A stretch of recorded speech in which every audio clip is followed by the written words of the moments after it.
Ja tead, Kaikar? No.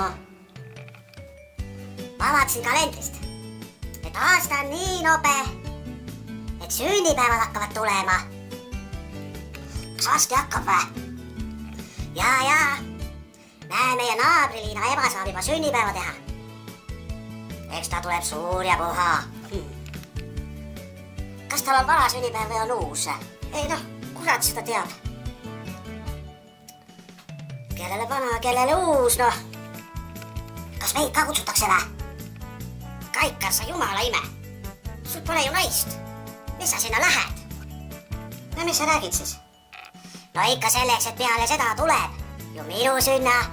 See on ju vaid pool tundi varem minu sünnast. Ja siis peame sinu oma ka ära. Aga kas ma saan siis vanad sünnipäevad ka tervitada või? Ikka saad.